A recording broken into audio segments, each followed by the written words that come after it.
안녕하세요. 시작할게요. 이제 선생님들이 통신을 쓰시다 보면은 이런 경우를 많이 봐요. 이제 상대는 나한테 뭐 예를 들어서 데이터를 1, 2, 3, 4, 0x요를 5, 6, 7, 8을 줬는데 실제로 내가 받은 데이터는 7, 8, 5, 6, 3, 4, 1, 2가 들어온 거예요. 상대에서 보냈을 때 내가 이렇게 받는 경우가 있습니다. 통신에서 자주 발생하는데 우리가 이거를 보통 이제 상위 것 처음 것은 빅 엔디안이라고 그러고 다음 거를 리틀 인디안이라고 얘기를 해요. 그러면은 어찌 됐든 내가 상대가 보낸 데이터와 내가 받은 데이터가 다른다는 건 말이 안 되잖아요. 근데 이건 순서가 다른 문제잖아요. 그래서 이런 것을 해결하기 위해서 나온 게 수압이라는 함수죠. 뭐 바이트 단위 수압일 수도 있고요. 아니면 워드 단위 수압일 수도 있는데 일반적으로 PLC에서 사용하는 수압 함수는 바이트 단위 수압이에요. 보시면은 잠시만요. 아이고 화면이 너무 작네요. 크게 해서 만들어 볼게요.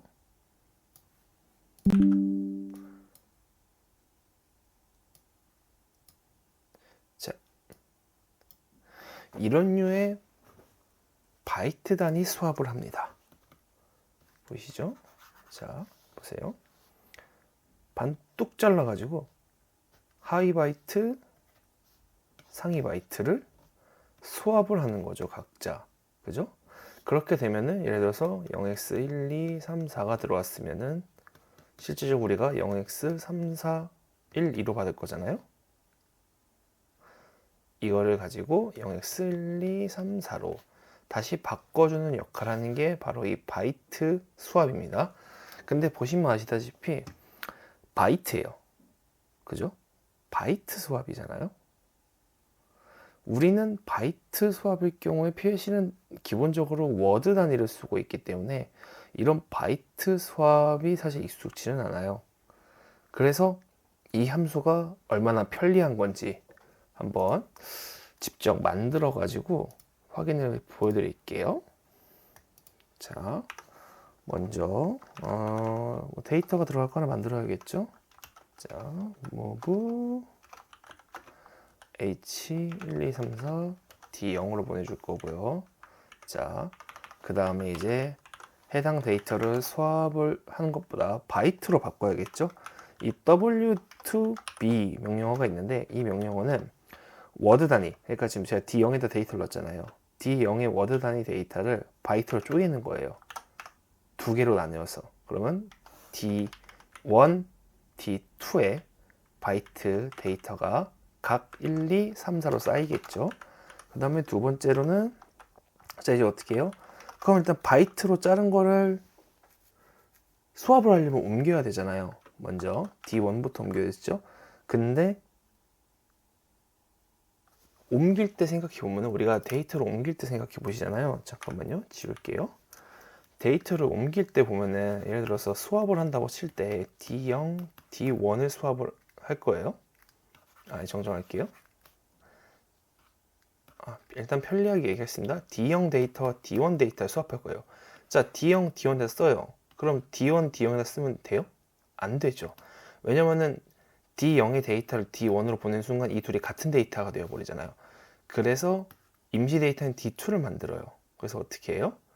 D0을 D2로 보내고 D1을 D0으로 보내고 D2 데이터를 D1으로 보내요. 그죠? 1, 2, 헷갈리니까 다시 적을게요.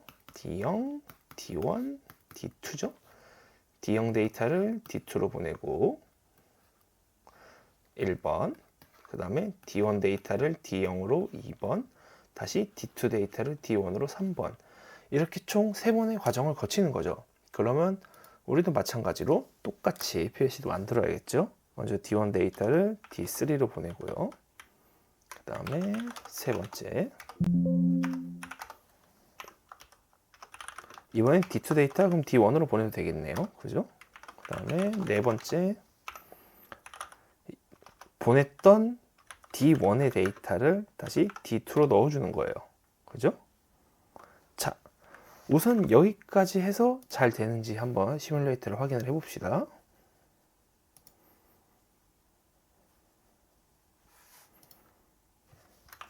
D0부터 보고요. 자, 점에 자, D0에다가 16진수로 1, 2, 3, 4를 넣습니다. 잘 들어갔죠?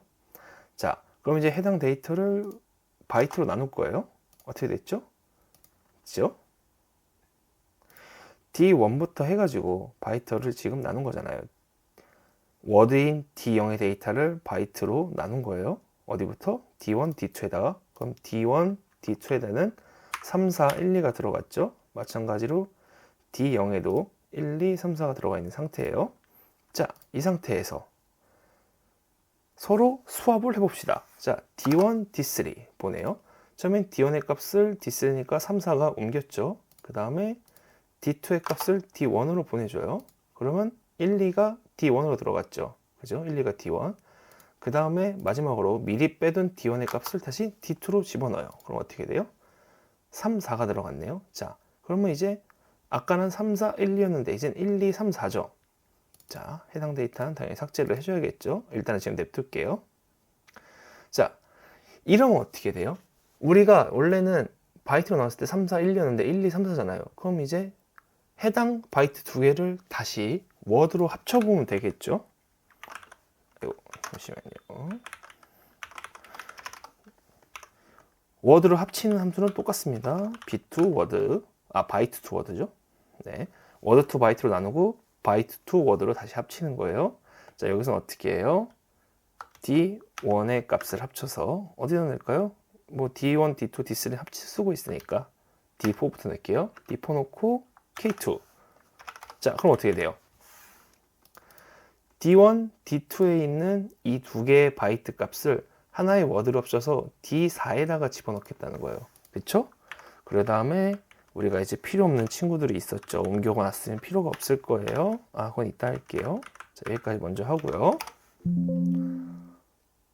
자, 합칩니다. 어떻게 되죠? 3, 4, 1, 2. 예, 1, 2, 3, 4였던 게 3, 4, 1, 2로 바이트와 수합이 된 거죠, 지금. 자, 그 다음에 이제 우리가 수합까지 완료했으면 이제 필요 없는 것들은 잉여 데이터들 당연히 지워야겠죠. D1, K3. 자, F모브는 동일한 데이터를 블록 단위로 밀어 넣어주는 거죠. 자, 그럼 어떻게 돼요? D1부터 D3까지 D1, 2, 3까지는 다 0이 되겠죠? 자, 그럼 어떻게 됐죠? 1, 2, 3, 4인 들어왔던 데이터가 수합 과정을 거쳐서 3, 4, 1, 2로 바뀌었어요. 그죠? 자, 다시 처음부터 볼게요. 내용 지우고요. 다시 시작해 볼게요.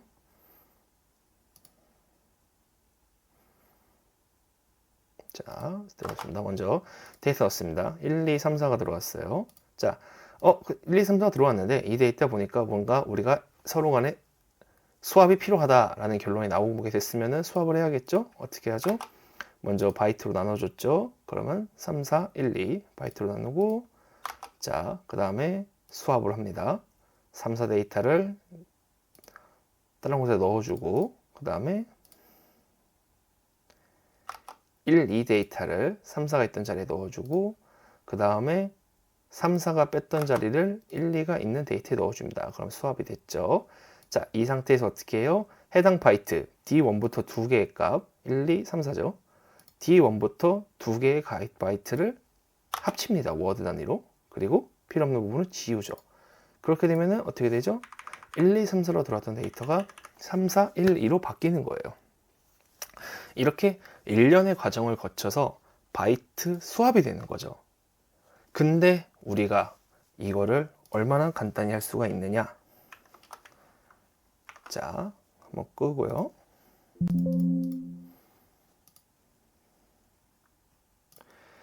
자, M0 똑같이 살리겠습니다. M6 수합 D0